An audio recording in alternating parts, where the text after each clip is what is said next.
예수님 일행이 예루살렘 가는 도중에 베다니에 들립니다. 나사로가 죽었다는 소식을 들어요. 돌무덤에 가서 나사로를 부르십니다. 나사로야 나오너라. 얼굴에 수건을 두르고 수족에는 베옷을 묶인 채로 나사로가 걸어 나옵니다. 많은 사람들이 놀라게 됩니다.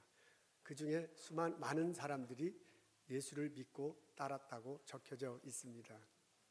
이 소식을 대제사장과 바리새인들이 듣게 되어 그들이 모여서 회의를 합니다. 이 사람이 많은 표징을 행하고 있는데 어떻게 하면 좋겠습니까? 이 사람을 그대로 놔두면 모두 그를 믿게 될 것이고, 그렇게 되면 로마 사람들이 와서 우리의 땅과 민족을 약탈할 것입니다. 그 회의에 가야바라는 대제사장이 참석해 있습니다. 그가 아이디어를 내요. 그 예수가 죽으면 된다. 그러면 우리 땅도 유대 민족도 안전할 것이고 여러분들에게도 참 유익이 될 것이다 라고 제안을 합니다. 듣고 보니 정말 그래요. 그래서 회의에 참석한 모든 사람이 의견 일치를 보고 어떻게 예수를 죽일까 모의하게 됩니다. 예수님은 이들의 작당에 아랑곳하지 않고 예루살렘으로 가셨습니다. 대제사장과 가야바는 그때 유대 당시의 귀족층이었습니다. 제사장은 사두개파에 속했고 서기관은 바리새파에 속했습니다. 사두개파 사람들이 성전을 주로 장악하고 있었고, 바리새파 사람들이 율법을 해석하고 적용시키는 과정 중에 백성들을 이렇게 주도하고 있었습니다. 이들이 서로의 기득권을 인정하고요, 당시 유대 사회를 이끌어가고 있습니다. 로마 정부도 이들의 타협을 어느 정도 묵인하고요, 특권을 누리도록 놔뒀습니다. 그렇게 하는 것이 로마 정부가 유대 사회를 다스리는데 유익이 됐기 때문에 그렇습니다. 이 달콤한 평온을 흔들어 놓은 사건들이 간혹 발생했습니다. 한 사람이 나타나가지고 막 주동을 하는 거예요. 느닷없이 나타나서 자신이 종말의 예언자다, 혹은 자신이 제2의 모세다 라고 외치는 사람들이 간혹 있었습니다. 나도 모세처럼 홍해를 가를 수 있다, 광야를 가면 만나를 내리게 하고 바위를 터뜨려서 물을 마시게 할 수 있다, 나도 병 고칠 수 있다, 모세와 나하고 똑같이 할 수 있다 라고 그렇게 주장하는 사람들이 나옵니다. 그러면서 제2의 출애굽 시대가 왔노라 라고 선동합니다. 이제 로마 정부로부터 우리들이 독립할 때가 됐다는 식으로 사람들을 선동하고 있는 것입니다. 많은 사람들이요, 이 사람들의 얘기를 솔깃하게 듣습니다. 그래서 이리리 저리로 우르르 몰려다니곤 했습니다. 이름하여 메시아 운동, 후대 학자들이 메시아 운동이다 라고 이렇게 명칭했는데요, 그런 메시아 운동이 간혹 그때 일어나곤 했습니다. 특히 유월절 시기에 이런 운동이 자주 일어났다고 그래요. 유월절이 애굽을 탈출한 것을 기념한 절기잖아요. 그 시기에 맞춰서 제2의 출애굽이 될 때가 됐다, 로마 정부도 벗어날 때가 됐다 라고 사람들을 선동하곤 했습니다. 결과는 참혹했습니다. 로마 군인들이 강하게 응징합니다. 많은 사람들이 죽거나 다칩니다. 상류층이지만은 사두개파 사람들과 바리새파 사람들도 피해를 입고는 했습니다. 예수님이 이런 유의 사람이 아닐까라고 사두개파 사람들과 바리새파 사람들이 의심하고 있는 것입니다. 문제가 커지기 전에 이걸 차단하는 것이 좋겠다고 의견을 모읍니다. 그래서 예수 제거 작전을 세워요. 예수님은 이들의 작당과는 아무 상관하지 않고 제자들과 함께 예루살렘으로 가십니다. 이 사건을 곰곰이 읽어보면, 그리고 생각해보면 은근한 부딪힘의 소리가 들립니다.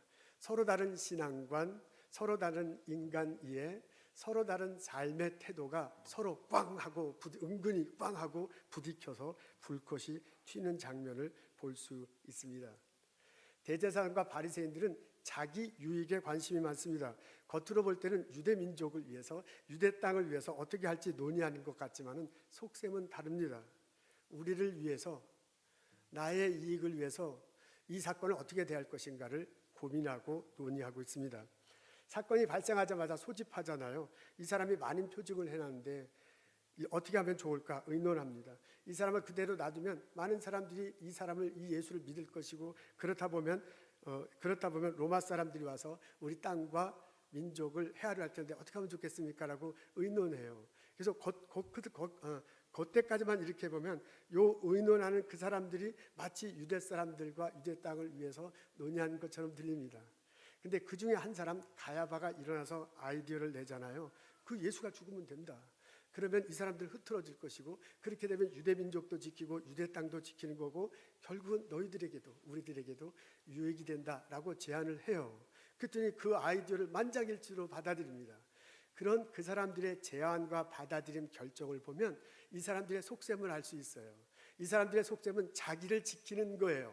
자기를 위하여 이 사건을 어떻게 하면 좋을까 고민하고 논의하고 있습니다. 그 목표를 달성하기 위해서 한 사람 죽이는 거, 예수님 죽이는 거 별로 문제되지 않습니다. 예수를 죽임으로써 예수님과 사람을 흐트러 놓으려고 하고 있습니다. 예수님은 이에 반해서 하나님 자녀의 유익에 관심이 많습니다. 예수님은 유대 민족뿐만 아니라 유대 민족 이외의 다른 민족에 대해서도 관심을 두고, 그 사람들을 어떻게 하나님 안에서 모을까, 어떻게 하면 하나님 자녀가 되게 할까, 이것에 대해서 지대한 관심을 갖고 있습니다. 본문 중에서 가야바가 예수님에 대해서 언급하는 부분이 있는데요, 가야바가 제안하는 부분이 있는데 그 안에서 예수님의 의도를 발견할 수 있습니다. 51절과 52절이에요. 우리 권사님 한번 다 같이, 앞에 나와 있는데 다 같이 한번 읽겠습니다. 시작. 예수께서 그 민족을 위하시고 또 그 민족만 위할 뿐 아니라 흩어진 하나님의 자녀를 모아 하나가 되게 하여 죽으실 것을, 이것은 가야바가 얘기하는 거예요. 가야바가 예수님이 이렇게 될 것이다 라고 말하면서 그 뜻을 자기도 모르게 말을 하고 있습니다. 민족이라는 걸로 표현하자면 유대 민족이 있고요, 흩어진 또 다른 민족이 있어. 다른 표현을 하면 유대 민족과 이방 민족이야. 하나님의 자녀라는 표현으로 다시 정돈해서 표현하면 지금 하나님의 자녀된 사람도 있지만은 아직 하나님의 자녀가 되지 않은 사람들도 있어. 이 사람 흩어진 사람들이잖아요. 이것을 정돈하자면 이렇습니다. 유대 민족은 유대 민족대로, 이방 민족은 이방 민족대로 흩어진 이 사람들 예수님 이름으로 모으자, 하나님의 자녀가 되게 하자. 그것이 예수님의 관심입니다. 이 관심을 위해서 당신이 죽어도 좋아요, 이런 가치관, 이런 신앙관, 이런 관심을 갖고 있기 때문에 나사로를 예수님이 살리는 것을 볼 수 있습니다. 그 목표를 달성하기 위해 예수님은 돌아가십니다. 그 목표를 달성하기 위해 예수님을 하나로 사람들을 모으고 있습니다. 여러분 느껴지십니까? 오늘 본문을 읽으면 서로 다른 가치관을 가진 사람이 첨예하게, 이렇게 은근하게, 첨예하게 부딪히는 것을 볼 수 있습니다. 한 그룹의 사람은 자기 유익에 관심이 많습니다. 어떻게 하면 내 것을 지킬까 하려고 그것을 위해서 한 사람이 죽어도 괜찮아, 그것을 위해서 사람들이 흩어져서 내 이익만 생기면 된다는 가치관을 가지고 살아가는 사람이 있습니다. 바리새파 사람과 제사장들이 그렇습니다. 또 한 그룹의 사람들은 하나님 자녀됨을 위한 생각을 갖고 있습니다. 어떻게 하면 사람들이 하나님 앞에 와서 하나님 자녀가 될까 하는 것에 관심을 많이 두고 있습니다. 그렇게 하기 위해서 살아가다 보니 나사로도 살리는 거고요, 그렇게 하다 보니 내가 죽어도 좋다 라고 생각하고 고백하는 사람이 있습니다. 예수님이 그분입니다. 제사장과 바리새파의 생각과 예수님의 생각과 이분의 가치관과 예수님의 가치관과 이분의 삶의 태도와 예수님의 태도가 서로 첨예하게 부딪히고 있습니다. 만일 내가 그 땅에 있었다면, 만일 내가 그 자리에 있었다면 나는 이 부딪히는 두 가치관을 보고 어떤 생각을 갖겠습니까? 바리새파 사두개 사람들의 삶의 태도가 마음에 들어서 그쪽으로 갔겠습니까? 아니면 예수님의 가치관과 그 삶의 태도가 내 마음에 다가와서 그 예수님을 따르고자 했겠습니까? 그때 당시에도 예수님이 나사로를 고치자가 두 그룹의 무리가 생겼대요. 어떤 사람은 그것을 보고 예수님을 믿는 그룹이 있었고요, 또 어떤 사람은 그것이 마음에 걸려가지고 바리새파 사람들 앞에서 고자질한 사람이 있다고 적혀져 있습니다. 어떻습니까 여러분? 내가 만약 그 성경 속에 그 자리에 있다면 나는 바리새파 사람들의 가치관을 따르겠습니까? 아니면 예수님의 가치관을 따르겠습니까? 이것은 보스턴에 살고 있는 나의 삶 속에서도 물어볼 수 있습니다. 어떻게 생각하면 보스턴에 하루하루를 살아가는 내가 매일매일 물어보아야 할 것입니다. 나는 무엇 때문에 사는가?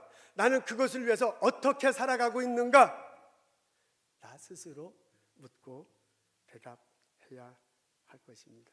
겉으로 드러나는 대의 명분은 분명합니다. 하나님 나라를 위해, 이 나라 민족을 위해, 내가 속해 있는 공동체를 위해, 내가 가르치는 학생들을 위해, 내가 연구하는 연구를 통해서 혜택을 입게 될 지구촌 누군가를 위해, 이 교회를 바로 살기 위해서 내가 산다 라고 그렇게 이야기해.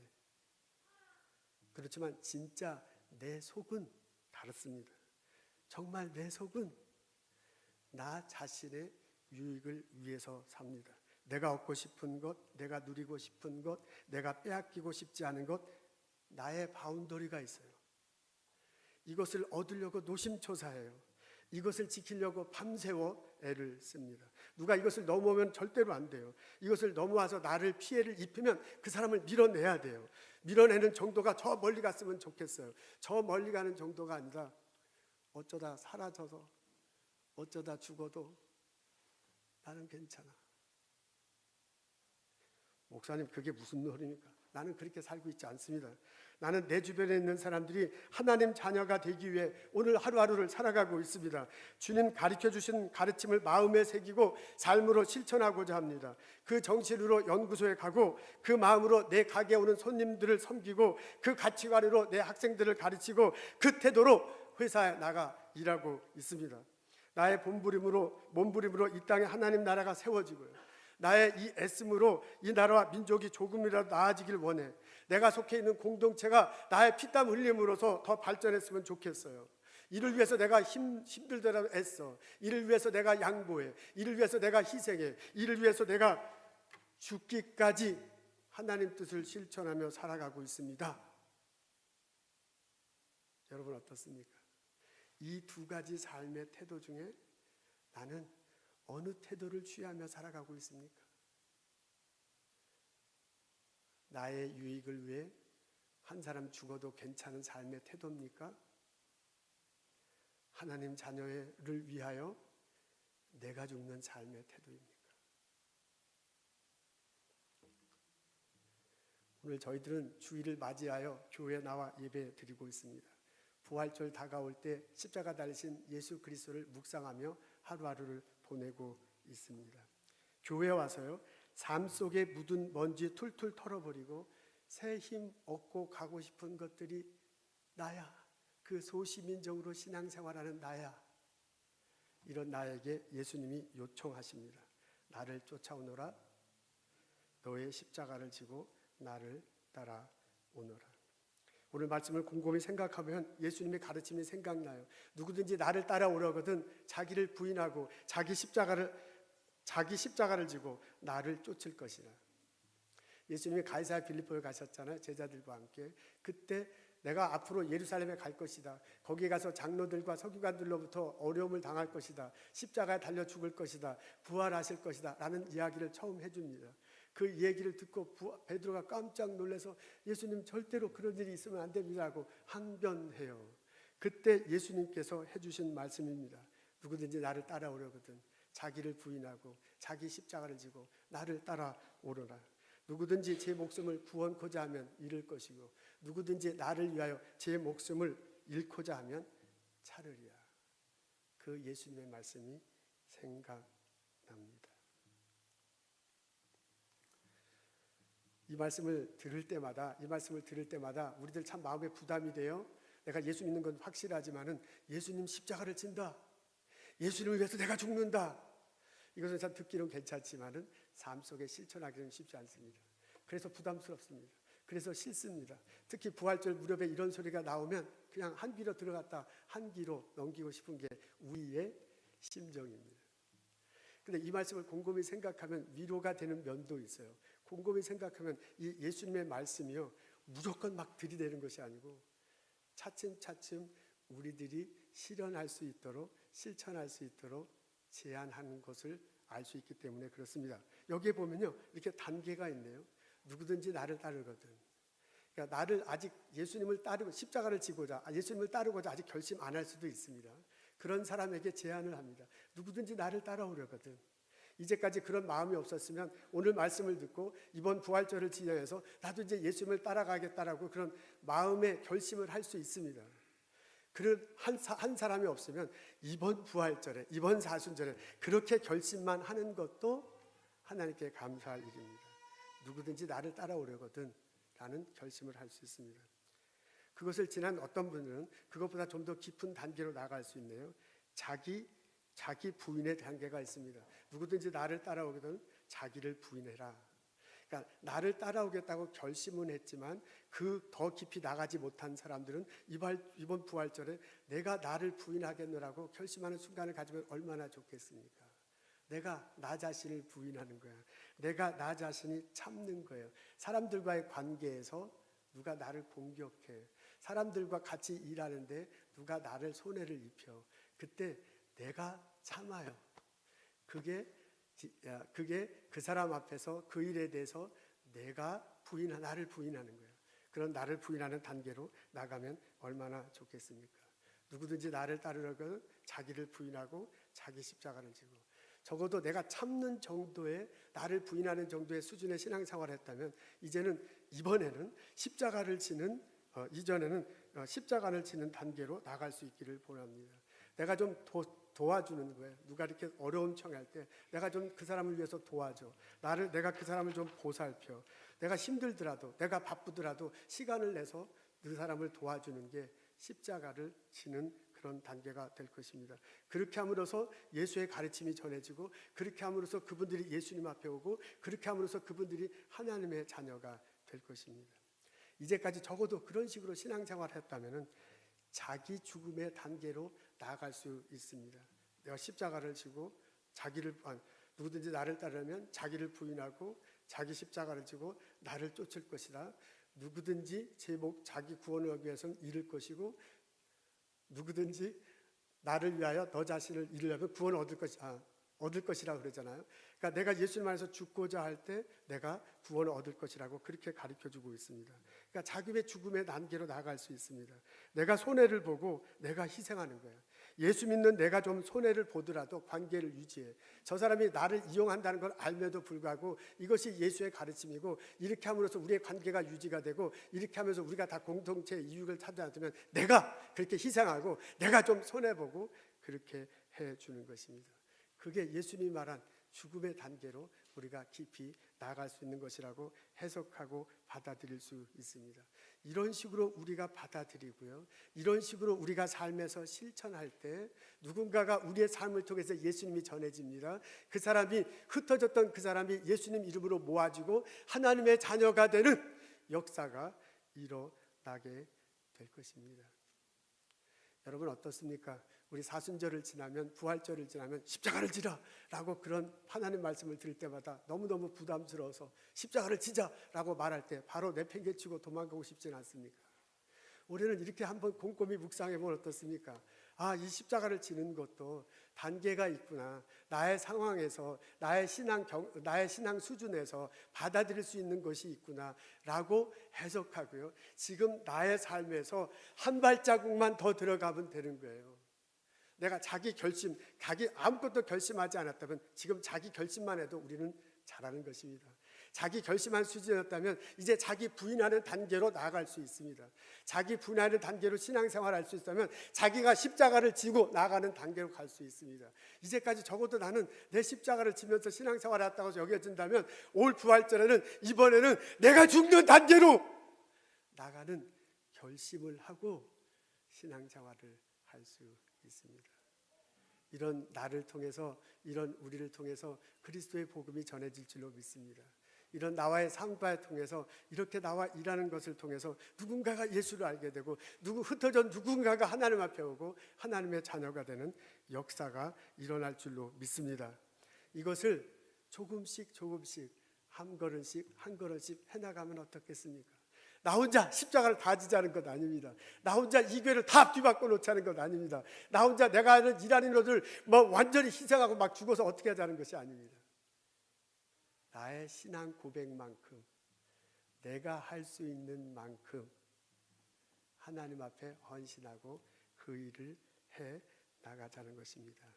나를 통해서 나의 삶이 변화되고 보다 많은 사람들이 하나님의 자녀가 되기를, 주님의 자녀가 되기를, 그런 역사가 이르기를 주님의 이름으로 축원합니다. 저희들은 보스턴에 살고 있습니다. 이민 1세대로 이곳에 와서 바둥거리며 살아가고 있습니다. 우리는 서로 다릅니다. 서로 다른 삶의 서로 다른 백그라운드를 가지고 있고 서로 다른 직업을 가지고 있고 서로 다른 모습으로 살아가고 있습니다. 그럼에도 불구하고 우리가 공통적으로 같은 것이 하나 있습니다. 그게 뭐냐면 이 교회에 와서 우리가 예수를 그리스도로 고백하고 그 예수님을 믿는다는 것입니다. 예수님이 나에게 요청하십니다. 누구든지 나를 따라오려면 자기를 부인하고 자기 십자가를 지고 나를 쫓아오리라. 저는 이번 주간에 그 청년 바보 의사 그가 사랑하는 것들이라는 책을 읽었습니다. 저희 교회 도서실에 있는 책입니다. 이 책인데요. 이게 이제 9권이네요. 전편은 2009년도에 나왔는데 그 청년 바보 의사라는 책입니다. 그 책의 후편으로 나와 있습니다. 안수현이라는 사람이 있었는데 그 사람에 관한 책이에요. 이 사람이 고려대학교를 졸업했네요. 고려대학교 의과대학 91학번입니다. 나이로 얘기하면 72년생이라니까 지금 40대 후반쯤 되는 사람입니다. 내과 전문입니다. 고려대학교 부속병원에서 인턴하고 레지던트하고 군의관으로 들어갔대요. 그래서 군의관으로 일할 때 국방부 장관 주치의를 맡기도 했다고 합니다. 이분이 돌아가셨습니다. 그러니까 군의관으로 일할 때 이제 운명을 달리했어요. 28사단 사단 의무대 군의관이었는데 유행성 출혈혈이라는 병을 얻고 33살에 운명을 달리했습니다. 사실 군의관은 그 앰뷸런스 근처 앉아 있거나 그 근처에 있으면 된대요. 근데 이분이 뭐 오지랖이 굉장히 넓은 사람인가 봐요. 그래서 사병들하고 똑같이 훈련받고 밥 먹고 저 잔디에서 뒹구고 그러다가 이 바이러스에 걸렸네요. 그래서 그 바이러스에 걸려가지고 받아서 어려움을 당하게 됩니다. 이 사람이 바이러스에 걸려가지고 고려대학교 병원에 후송됐는데 그때 고려대학교 병원이 발칵 뒤집혔다고 합니다. 안수현 의사와 함께 성경 공부했던 선후배, 같이 기도했던 간호원들, 병원에 일하시는 사무원들, 하다못해 수의 아저씨, 매점 아줌마, 병원 청소하시는 분 모두가 밤새고 병상을 지키고 기도하고 난리를 쳤대요. 그럼에도 불구하고 돌아가셨습니다. 영락교에서 장례식을 치렀는데요. 그 장례 예배 참석한 사람이 4,000명이 넘는데요. 그러니까 한경진 목사님 장례 예배 치른 이후로 가장 많은 인파가 모였다고 합니다. 아니 도대체 이 사람이 33살에 청년, 결혼도 안 했는데 33살에 이제 죽음을 맞이했는데 이렇게 많은 사람들이 모였는가. 뭐 장례식 때 사람들 많이 모여야 그분이 의미 있게 살아갔다 뭐 이건 아니지만은 그래도 한 사람 돌아가셨는데 막 4,000명 이상 모이는 거는 그건 대단히 많은 일이지 않습니까? 도대체 어떻게 됐길래 이 사람이 이렇게 돌아가는 것에 대해서 마음 아파하는 거예요. 2010년도에 이분의 책을 소개한 적이 있습니다. 지금 제가 읽는 전편이에요. 그리고 그 청년 바보 의사라는 책인데 그것을 읽어보면 이 사람이 어떻게 살아왔는지 한마디로 얘기할 수 있어요. 이 사람이 그냥 우리 속된 말로 얘기하면 오지랖이 굉장히 넓은 사람이고요. 신앙 안에서 얘기하면 어떻게 하면 예수를 전할까 발버둥 치며 산 사람이에요. 그래서 의사니까 환자는 뭐 말할 것도 없고요. 병원에서 일하는 사람, 하다못해 병원에 지나가는 사람을 붙들고 그 사람이 어려운 일 있으면 도와주고 같이 울고 같이 기도하고 뭐 성경책자 그때는 이렇게 카세트 테이프가 많이 쓰는가 복음성가가 카세트 테이프 CD가 나오기 전인데 그 카세트 테이프 사다 주고 책 사다 주고 그러면서 성경 공부하자고 그러면서 자꾸 예수님을 믿게 하고자 무진장 애를 썼다고 합니다. 그러면서 만나는 사람마다 섬기고 예수를 전한 그런 사람입니다. 어떻게 그렇게 살 수 있을까 싶을 정도입니다. 이 책에 인턴이 막 시작할 때 자기가 일기 형식으로 쓴 글이 있습니다. 일기를 이렇게 조금 더 각색한 것 같아요. 이것을 보면 무슨 생각을 가지고 인턴을 했는지 도대체 이 사람 때문에 왜 많은 사람들이 그 장례식에 참석했는지를 알 수 있습니다. 제가 한번 읽겠습니다. 본과로 올라갈 때 나는 교회 대학부 성경 공부반 리더를 처음 맡게 되었다. 매주 초마다 시험을 봐야 하는 본과 1학년 1학기에 과연 주일 오후 성경 공부반 리더를 해낼 수 있을 것인가 하는 질문과 싸워야 했다. 그 이후로도 질문 내용은 조금씩 달라졌지만 질문의 본질은 같았다. 신앙이 상황을 이겨낼 수 있는가? 인턴을 시작할 때도 같은 두려움이 존재하고 있었다. 학생 때는 신앙이 좋았으나 병원 생활을 하면서 그 빛이 발해갔던 선배들을 기억하면서 나 역시 움츠러들었다. 과연 주의를 잘 지킬 수 있을까? 그리스도의 자녀로서 부끄럽지 않은 삶을 살 수 있을까? 계속 술을 입에 대지 않고도 사회생활을 잘 해나갈 수 있을까? 그렇게 인턴을 시작했다. 매달 과가 바뀔 때마다 두려움이 뒤따랐다. 하지만 하나님은 부족한 자를 돌아보셨고 은혜를 입게 하셨다. 계속 술을 입에 대지 않고서도 병원 생활을 껄끄럽지 않게 할 수 있었고 간호사들에게 복음을 전해 10명 정도 되는 분들이 함께 예배하고 기도 모임을 갖게 되었다. 다른 사람보다 특별히 편한 인턴 생활은 아니었는데도 주일에 내가 출석하던 교회에 가지 못한 날은 딱 한 번이었다. 성가대에도 3분의 1은 설 수 있었다. 그러면서 이렇게 쭉 내려가요. 그 밑에 보면 이런 내용이 나옵니다. 일을 할 때는 윗사람에게 보이기 위해서가 아니라 환자를 위해 하나님 보시기에 부끄럽지 않게 해야 한다. 자다 말고 새벽 2시에 체혈이나 소변줄을 넣어달라는 요청을 받으면 짜증이 나겠지만 그래도 환자의 불편함을 생각하고 빨리 해결해 주는 것이 옳다. 혹 주위 사람들이 나의 이런 태도를 이용하는 것 같더라도 개의치 말아야 한다. 우리의 싸움은 무엇이 옳고 그른가의 문제가 아니다. 안 해도 되고 아무도 무얼하지 않은 문제라 해도 하나님의 말씀을 기억함으로 인해 내면에서 울려나오는 목소리에 귀를 기울일 것인가 말 것인가의 싸움이다. 나는 아직 작은 그릇이다. 한 해 동안 하나님의 은혜의 통로 역할을 부족하나마 해낸 것에 감사하다. 계속 그 통로의 역할을 하고자 할 때 하나님께서 은혜를 내게 부어주실 것이고 나는 더 많은 사람들에게 은혜와 사랑과 생명을 전하는 통로가 되어가리라. 기억하자. 피가 흐르지 않는 혈관은 퇴화한다는 것을. 참 의사 같아요. 기억하자. 피가 흐르지 않는 혈관은 퇴화한다. 우리 사순절을 맞습니다. 십자가 달리신 예수님을 묵상합니다. 그 예수님이 나에게 말해주는 소리를 들을 수 있습니다. 누구든지 나를 따르려거든 자기를 부인하고 자기 십자가를 지고 나를 쫓을 것이라.